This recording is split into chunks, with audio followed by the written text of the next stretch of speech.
Hey guys, hello, welcome back to another reaction video. मैं हूं गौरव और मेरे साथ है डीसी। बहुत बहुत स्वागत है डीसी, तुम्हारा भी और दोस्तों आप सभी का भी। दोस्तों, आज जो है थोड़ा सा आपको आज हम दिखाने वाले हैं। वैसे तो आप सबको पता ही है कि पाकिस्तान कितना बड़ा वाला दोगला है, लेकिन आज थोड़ा सा आपको दिखा भी देते हैं। बात ऐसा हुआ है डीसी की, एक स्क्रीन मैं आप सबके यहाँ पे डिस्प्ले पे शेयर कर देता हूँ। बबरू समेत जो है मौलाना रिजवान, बबरू और इनके जितने भी बाकी और प्लेयर्स हैं, 13 प्लेयर को पाकिस्तानी क्रिकेट बोर्ड ने एनओसी दिया है फ्रेंचाइजी लीग के लिए, जिसमें कि बीबीएल यानी कि बिग बैश जो लीग होता है वो भी शामिल है। ठीक है डीसी। ओके। और बड़ी बात ये नहीं है कि एनओसी दिया है। ठीक है, क्यों दिया एनओसी? क्योंकि ऐसे भी इनको टी20 में भी कोई खिला नहीं रहा था। हालांकि शाहीन वाइन तो खेल रहा था टी20 में, लेकिन इसके बावजूद भी इन लोगों को एनओसी दे दिया गया है, जो कि दिसंबर से शुरू होगा और जनवरी तक चलेगा। अच्छा जी, अब डीसी तुम्हें तो पता ही है यार कि इनका हालत कितना बुरा है। दो दो तीन तीन पाँच पाँच डॉलर के लिए ये लोग फोटो वोटो लेके, पता ही है तुम्हें, और पैसे वैसे हाँ। कमाते हैं पाकिस्तानी खिलाड़ी। कुछ तो रिपोर्ट हम्म। ऐसी भी होते आ रही हैं कि कई समय से पाकिस्तानी खिलाड़ियों को पेमेंट भी नहीं मिलता है ना? और हम्म। जगह जगह मुंह मारना पड़ता है। इवन बांग्लादेशी लीग भी खेलना पड़ता है पाकिस्तानी खिलाड़ियों को पैसे कमाने के लिए। अब दोस्तों, ये बड़ी बात नहीं है कि इनको एनओसी दिया गया है फ्रेंचाइजी लीग खेलने के लिए। बड़ी बात ये है कि जो बीबीएल खेलने ये लोग जा रहे हैं, उसको स्पॉन्सर कौन करता है पता है आपको? उसको स्पॉन्सर करता है केएफसी, ओके। है ना? केएफसी उसको स्पॉन्सर करता है। देखो, केएफसी से हमें क्या प्रॉब्लम है? हमें कोई प्रॉब्लम नहीं है भाई, लेकिन प्रॉब्लम पाकिस्तानियों को है। क्या प्रॉब्लम है हम्म। पाकिस्तानियों को, वो भी दिखाते हैं आपको हम। पाकिस्तानियों को प्रॉब्लम केएफसी से डीसी ये है कि आपको याद होगा, इसके लिए मुझे थोड़ा सा स्क्रीन शेयर करना पड़ेगा। हाँ जी, आपको याद होगा डीसी की, जब से ये इसराइल और फ़लस्तीन के बीच में मामला शुरू हुआ और हमास ने जो कुछ किया इसराइल के अंदर में, उसके बाद जो इसराइल ने जवाब दिया और अभी भी जो कुछ चल रहा है, तो उसके बाद से अब हमने कई ऐसे वीडियोस देखे हैं डीसी, जहां पे पाकिस्तानी जो है वो बोल रहे होते हैं कि हमें जो है इसको बॉयकॉट करना है, ये करना है, वो करना है, हम जो है निस्त नाबूद कर देंगे, इसराइल को बर्बाद कर देंगे, ये कर देंगे, वो कर देंगे, है ना? ये सारे जो है बातें डीसी होते आ रही थी पाकिस्तान के अंदर में। अब देखो, इनका दोगलापन डीसी यहां नजर आता है कि एक तरफ तो पाकिस्तानी ये कह रहे हैं कि हमें बॉयकॉट कर देना इन चीजों को, ठीक। वहीं जहां इनको डॉलर दिखता है डीसी, जब इनको डॉलर नजर आता है, तो यही जो पाकिस्तानी है, तुम्हें पता है भाई, फिर तो डॉलर दिखते ही जीभ आगे करते हुए, लाल गिराते हुए जो है वो डॉलर चाटने चले जाते हैं। फिर उसी नाम का, उसी स्पॉन्सर का, क्यों ना उसको कोई भी ब्रांड ने स्पॉन्सर कर रहा हो, जिसको ये बॉयकॉट ही कर रहे हो पाकिस्तान के अंदर में। और सबसे बड़ा जो दोगला है वो है मौलाना रिजवान इनका।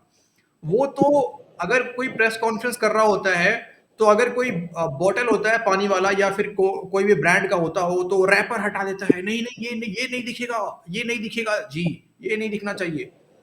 वो दिखाता है ये चीज कि मैं देखो कितना बड़ा वाला हूँ। ये तो ये तो इनके प्लेयर्स हो गए गौरव भाई। प्लेयर्स दोगले हैं, देखो आवाम भी दोगली है, वो तो कंफर्म है, आपको पूरी दुनिया हाँ, जानती है। लेकिन इनके जो सिपा सलार बोलते हैं, सिपा सलार अपने आर्मी चीफ, इनका आर्मी जिन चीफ, जिन पे इनके पाकिस्तान, प्राइम हाँ, जो मिनिस्टर, वो पाकिस्तानियों भी का फख्र है। दोगले हैं। अब हाँ। एक चीज देखो, कल परसों इसराइल ने ईरान पे अटैक किया गौरव भाई। हम्म। उसके बाद में इनका आर्मी वो प्राइम मिनिस्टर कटोरा शरीफ तुरंत बयान देता है इसराइल के खिलाफ। इसराइल के हम्म। खिलाफ उसका बयान आता है। लेकिन इनका आर्मी चीफ इस समय डॉलर लेके, अमेरिका से डॉलर लेके अमेरिका के पिछवाड़े में घुसा हुआ है, यानी कि इस समय अमेरिका में बैठा हुआ है। ठीक है। सही उसको बात है। डॉलर इसलिए दिया गया है, बेटा ईरान के फेवर में दो शब्द भी मत बोल देना, बयान मत दे देना। ठीक है, हाँ। या फिर ईरान का साथ मत दे देना, क्योंकि हम करेंगे ईरान पे अटैक। हम्म। ये ये भी बिल्कुल इनका सही बात दोगलापन सामने आता है। आर्मी चीफ चुप है, इनका प्राइम मिनिस्टर बयान दे रहा है, है। जिसकी अच्छा, कोई औकात नहीं है। डेज़ी, एक क्लिप भी है दोस्तों, एक क्लिप भी है लाल टोपी का। वो थोड़ी देर के बाद हम प्ले करेंगे, वो भी, इसलिए वीडियो को आप अंत तक देखना अभी। अच्छा, सिर्फ यही नहीं डीसी, जो कंगलू बैठे हुए हैं ना, ये इनका भी यही हाल है। ये कंगलू और ये भिखारी, ये दोनों के दोनों जो है, हमारे इधर वाले भी पड़ोसी, इधर वाले भी पड़ोसी, ये दोनों मिलकर केएफसी खेल रहे हैं। हम्म। हंसी वाली बात तो ये है कि अभी तुम्हें पता होगा कि बांग्लादेश भी जो है, इनकी भी टीम जो है पाकिस्तान जाकर अभी सीरीज खेल के आई है। आई थिंक T20 था इनका, अभी चल रहा है नहीं चल रहा है मुझे नहीं पता। लेकिन इन दोनों के बीच में जो सीरीज होना था डीसी, ये भी जो है इसको भी आप देख सकते हो नीचे यहाँ पे, जिसको ये दोनों बॉयकॉट कर रहे हैं मिलके। इधर बांग्लादेशी भी कर रहे हैं बॉयकॉट कि हम भी बॉयकॉट करेंगे, हम भी करेंगे, और इधर पाकिस्तानी भी कर रहे हैं हम भी करेंगे, हम भी करेंगे। और दोनों जिस कप को खेल रहे हैं उसको भी स्पॉन्सर नीचे करने वाला यही है। और भी ब्रांड है लेकिन इसमें मेजर जो होगा स्पॉन्सर यही होगा जिसको ये लोग बॉयकॉट कर रहे हैं। अरे हाँ, तो इनकी शर्ट पे तो पेप्सी का लोगो होता है यार, यहाँ पे यार पाकिस्तानियों के। हाँ हाँ सही बात है। तो ये है दोस्तों इनका दोगलापन। जहां डॉलर दिखा वहां पे इनको डॉलर है भाई, तो चलो भाई अब कोई बॉयकॉट नहीं है यार, ये तो खेल है, खेल में पॉलिटिक्स क्यों लाना है। जैसे पाकिस्तानी ये यूट्यूबर कहते थे ना कि खेल में पॉलिटिक्स लाने की क्या जरूरत है, और जैसे ही बंद हुए तो पूरे दिन पॉलिटिक्स से बात करते रहते हैं। एक तो इनका जो यूट्यूबर है रिजवान, उसने तो जियो पॉलिटिकल चैनल ही बना दिया। हाँ बिल्कुल। और उसका वो भी जो साथ बैठा करता था, वो जो गटर का कीड़ा है जो मोहसिन, ये दोनों ने जियो पॉलिटिक टॉपिक्स पे बात करना शुरू कर दिया है, जो कहा करते थे कि हमें खेल में पॉलिटिक्स क्यों लाना है। इनको पता है ना, अब इनको इंडिया को कोई भी बंदा क्रिकेट के ऊपर देखने वाला कोई नहीं बचा भाई। अब इनको हाँ। जाते हैं गाली देने के लिए जाते हैं भाई, जो भी जाते हैं, लेकिन वो भी गलत है, ना जाए तो मतलब बेस्ट है। बेहतर है, सही लेकिन बात है। इनको पता है कि अब हमें क्या तरीका अपनाना है जिससे इंडियन व्यूअर्स आए हमारा चैनल देखने के लिए। अब इन लोगों ने नए नए चैनल बनाए जियो पॉलिटिक्स पे, जो कि बैन नहीं है इंडिया में। लोग जा रहे हैं इनको देखने के लिए, पता नहीं क्यों जा रहे हैं यार। सभी से रिक्वेस्ट है भाई, भाई लोग अरे मत जाओ, यार तुम्हें मत नहीं देखो। पता यार डीसी कैसी बातें कर रहे हो यार, तुम्हें नहीं पता पाकिस्तान कितना अहम मुल्क है जियो पॉलिटिक्स में। क्या बात करते हो यार, तो इनके लोग भी कितने अहम हैं, कितनी अहम जानकारियां दे रहे होंगे वहां से। अच्छा वो सब छोड़ो भाई, वो सब छोड़ो, वो तो मजे लेने के लिए बहुत लोग चले जाते हैं, जो भी है उसके बारे में बात नहीं करेंगे। लेकिन यहाँ पे देखो कुछ फुटेजेस, ये वही फुटेजेस है जहाँ पे ये लोग केएफसी को कर रहे थे। कई आउटलेट पे इन लोगों ने हमला बोला। इवन कुछ तो ऐसे भी थे जो बाकायदा एक इनका इनका खुद का लोग भी था एक जो जिसकी जान चली गई, जो कि केएफसी के बाहर, ये आई थिंक कोई 45, ये पहले का न्यूज़ है, आज का नहीं है, ये अप्रैल महीने का है। इस तरीके का हाल है। अच्छा ये नाम यूएसए का भी लगा रहे थे कि अमेरिका भी साथ देता है। अभी तुमने बताया खुद कि इसका जो खुद का सिफा सलार है जिसे पाकिस्तान को फकर है, पाकिस्तान का जो फकर है वो खुद जाके अमेरिका बैठा हुआ है।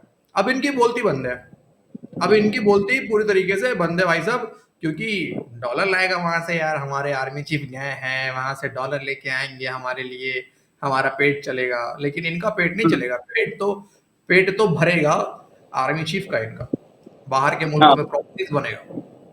अच्छा आरडीसी दोस्तों, एक क्लिप है लाल टोपी का, आपको पता होगा कि इजराइल ने ताबड़तोड़ अटैक किए ईरान के ऊपर में, फिर ईरान ने भी कल रात में कुछ जो है अटैक्स किए हैं इसराइल के ऊपर भी, कुछ मिसाइल्स दागे हैं जो कि लगभग कह सकते हैं कि 100 में 7 या 8 मिसाइल जो है हिट भी किए हैं इसराइल को, ये भी खबरें आ रही हैं।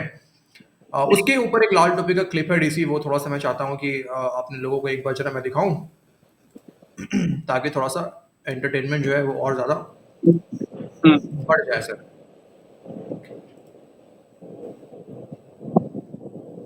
तो इसराइल की हिकमत अमली है, इसको भारत बहुत गौर से देख रहा है, क्योंकि भारत के सोशल मीडिया में, भारत के तमाम पॉलिसी मेकर्स में ये डिस्कशन बहुत एग्रेसिवली हो रही है कि जिस तरीके से इसराइल ने हमला करके तमाम ईरानी क़यादत को कत्ल कर दिया था, बिल्कुल इसी तरह अब भारत को अपने ऑपरेशन सिंदूर के दूसरे राउंड में पाकिस्तान के खिलाफ हमला करना चाहिए, इसी ताकत के साथ, इसी शिद्दत के साथ, इसी वसी पैमाने पर कि और इसी तरह धोखा देके ईरान को इन्होंने निगोशिएशंस में उलझाया हुआ था कि जी बातचीत हो रही है, अभी कोई खतरा नहीं है, बात कर रहे हैं, और अचानक ईरान पर हमला कर दिया इन्होंने।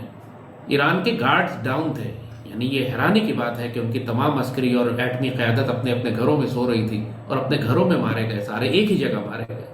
बहुत हैरानकुन बात है ये। इसराइल का बहुत बड़ा इंटेलिजेंस फेलियर है, इनकी गैर जिम्मेदारी है। ईरान का बहुत बड़ा इंटेलिजेंस फेलियर है, उनकी जानिब से गैर जिम्मेदारी है, और इसराइल ने इस कमजोरी का भरपूर फायदा उठाया, गुफ्तगू में उलझाया, इनको बातचीत और निगोशिएशंस में डाला, और पलट के ऐसा खतरनाक हमला किया कि इसराइल की पूरी क़यादत, हमारी एक खौफनाक झड़प भारत के साथ हो चुकी है, दूसरी झड़प किसी भी वक्त शुरू हो सकती है। और ये बहुत बड़ा सबक है हमारे लिए कि हम ईरान की वो गलती न करें जो ईरान ने तस्वीराती सब्र या स्ट्रेटेजिक पेशेंस के नाम पर किया। कि ये जानते हुए भी दुश्मन तुम्हारे खिलाफ जंगी तैयारियां कर रहा है, जानते हुए भी उसके तैयारे फजा में बुलंद हो चुके हैं, जानते हुए भी किसी वक्त वो हमला कर सकता है, तमाम सिग्नल मिलने के बावजूद ईरान इंतजार करता रहा कि दुश्मन पहले हमला करेगा। पाकिस्तान की भी अनफॉर्चुनेटली यही हिकमत अमली है। और इसराइल पाकिस्तान को ईरान से ज्यादा बड़ा खतरा तस्वर करता है। ईरान तो एटमी ताकत नहीं था, बनना चाहता था, पाकिस्तान तो एटमी ताकत है। पाकिस्तान के पास तो ऐसे मिसाइल भी मौजूद हैं, इंटरकॉन्टिनेंटल बैलिस्टिक्स, के जो इसराइल को बराह रास्त एटमी मिसाइल्स के साथ हिट कर सकते हैं। और नेतन्याहू ये बात बहुत खुलकर कह चुका है कि इसराइल का सिक्योरिटी जोन जो है वो उस वक्त तक इसराइल की सिक्योरिटी मुकम्मल नहीं होती जब तक पाकिस्तान से वो एटमी हथियार वापस ना ले लें या पाकिस्तान को तबाह ना कर दें। और उनके जो सिक्योरिटी एनालिस्ट हैं, जो पॉलिसी मेकर्स हैं, इस बात को खुल के बात एक्नॉलेज करते हैं कि इसराइल का सिक्योरिटी जोन दरियाए सिंध तक है। यानी जब तक दरियाए सिंध तक उनकी सरहदें या उनके हलीफ हुक्मरान नहीं होंगे, उस वक्त तक इसराइल अपने आप को कभी महफूज नहीं समझेगा। यानी दूसरी जानिब वो ये चाहते हैं कि भारत जो है वो दरियाए सिंध तक आ जाए और दरियाए सिंध से आगे का जो इलाका है, ईरान पर भी इसराइल नवाज हुकूमत हो, तो ये सारा इलाका जो है भारत से लेकर इसराइल तक किसी मुसलमान ताकत के कब्जे में ना हो। लेकिन बात यह है कि जब सीज फायर लाइन हो चुकी है, लाइन ऑफ कंट्रोल खत्म हो चुकी है, तो हम किस बात का इंतजार कर रहे हैं? आगे बढ़कर एक दफा ठीक से गांठ क्यों नहीं तोड़ देते? इस बात का क्यों इंतजार कर रहे हैं कि पहले हमला वो करे? ये ईरान वाली गलती हम क्यों करना चाहते हैं? ईरान भी यही कह रहा था कि पहला हमला इसराइल करे। अब इसराइल ने कर दिया पहला हमला, और अब अपने इनके जख्म जो है वो उनसे संभाले नहीं जा रहे। ईरान से सारी क़यादत कत्ल हो गई, सारे न्यूक्लियर रिएक्टर और प्लांट और स्ट्रेटेजिक डिफेंस फोर्स, इनके जो एयर डिफेंस सिस्टम से वो तबाह हो गए, एयरफोर्स के एयरबेसेस तबाह हो गए। पहले हमले का इंतजार क्यों करते हो यार? आगे बढ़कर दुश्मन को मारो जब जंग चल। पहले पहले हमले का इंतजार क्यों करते हो यार? देखो फटी हुई है। देखो, इसने एक्चुअली पता ईरान की बात नहीं की डीसी की, सारे एयरबेस तबाह हो गए, सारे जो इनके एयर डिफेंस सिस्टम तबाह हो गए। ये एक्चुअली इससे अपनी बात की है। ये भले ही सारा उधर कर रहा है, बात वहां का नाम वहां का ले रहा है, लेकिन कहानी अपना बता रहा है कि यार देखो, हम इंतजार में थे कि भारत करेगा, पता था करेगा, उसने किया और हमें तोड़ दिया। और जहां तक बात पाकिस्तान की मिसाइल की है, तो पाकिस्तानी तो ये भी कह रहे थे कि हमारे पास तो ऐसे मिसाइलें हैं कि भारत निस्ते नाबूद कर देंगे, भारत को तबाह कर देंगे, दिल्ली गायब हो जाएगा, मुंबई गायब हो जाएगा। और एक एयरफील्ड पे बाल तो बाका ये लोग कर नहीं पाए, बस निशाना लगाते रह गए वहां से। निशाना तो मैं भी यहाँ से पहले लगा दूंगा, वो गुलेल जो होता है उससे, कि मैंने पाकिस्तान के लाल टोपी के पिछवाड़े पे निशाना लगा दिया यहाँ से। नहीं, इन लोगों ने तो ये भी बोला था ना कि हमारे पास में ऐसी मिसाइलें हैं, हम तो अमेरिका को भी तबाह कर देंगे। अमेरिका तक तबाह करने के लिए तैयार थे, और इंडिया इनके पास में एक भी मिसाइल इनका नहीं गिरा। यार वो नजर नहीं आया अपना, क्या नाम है उसका, वही जिसके जमीन के नीचे 5000 ट्रिलियन का खजाना है, वो नजर नहीं आया भाई। पता नहीं यार कहाँ गायब है आजकल, पता नहीं है। शायद मुझे लग रहा है उसके ऊपर तो नहीं हो गया था कहीं अटैक, इंडिया ने अटैक कर दिया उसी के ऊपर। नहीं, ऐसा तो नहीं कि वो नीचे खजाना खोजने के लिए गया हो, कहीं नीचे कहीं दब गया हो वहीं पे। ये चीज तो मैंने आपको बताया था, याद होगा, मैंने पिछली वीडियो में भी एक बार बताया था कि वो सुनने में आया था एक गुफा में घुसा था, लेकिन उसमें से निकलने का रास्ता नहीं था। मुझे भी लगा। और आगे जहां से घुसा होगा वहां पे इंडिया ने कहीं बम गिरा दिया होगा, तो वहीं दबा रह गया होगा अंदर। बिल्कुल हो सकता है भाई। देखो दोस्तों, आज बड़ा इंटरेस्टिंग आज का दिन है, क्योंकि आज WTC फाइनल जो है उसका आज पता चल जाएगा किसके हाथ में ये WTC फाइनल जा रहा है। और बहुत चांसेस है, देखो वैसे तो साउथ अफ्रीका जाना जाता है आखिरी में चोक करने के लिए, लेकिन इस बार मुझे पूरा उम्मीद है डीसी की साउथ अफ्रीका WTC फाइनल जीत रहा है। आप सबको पता ही होगा कि 282 का टारगेट दिया था ऑस्ट्रेलिया ने, और उसके बदले में सिर्फ और सिर्फ 69 रन चाहिए आज साउथ अफ्रीका को WTC फाइनल जीतने के लिए। यानी कि 1998 के बाद डीसी, 1998 के बाद डीसी आज पहली बार साउथ अफ्रीका के पास ऐसा मौका है जब वो आईसीसी का कोई ट्रॉफी जीत सकता है। बहुत बड़ा दिन है आज साउथ अफ्रीका के लिए, और हमारी विशेष साउथ अफ्रीकन टीम के साथ है। हम चाहते हैं कि साउथ अफ्रीका ये WTC फाइनल जीते। 2 विकेट गिरा था मार्करम का सेंचुरी। मार्करम ऐसा पहला प्लेयर बन गया है साउथ अफ्रीका के लिए जिसने फाइनल में साउथ अफ्रीकन टीम के लिए सेंचुरी लगाया हो। बबूमा भी अच्छा खेल रहा है, बहुत बढ़िया कैप्टनशिप बबूमा ने भी दिखाया है इस पूरे WTC, पूरे इस सीरीज में जब से ये शुरू हुआ। और आई होप कि आज south African team WTC final जीते और कप उठाए। तो देखते हैं जी, आज सैटरडे है, हो सके तो हम जब मैच शुरू होगा, जब साउथ अफ्रीकन टीम क्लोज पहुंचेगा, तो एक लाइव भी आज हम कर लें। मे बी 9 बजे से पहले हो जाए, 6 बजे हो सकता है, 5 बजे हो सकता है, किसी भी टाइम हो सकता है दोस्तों। तो आप सब प्लीज जरूर से वीडियो को लाइक करें, चैनल को सब्सक्राइब कर लें अगर आपने नहीं किया है, और बेल आइकॉन को प्रेस कर लें। जय हिंद दोस्तों, आज के इस वीडियो में इतना ही। मिलते हैं आपके अगले वीडियो में, अपना ख्याल रखिए।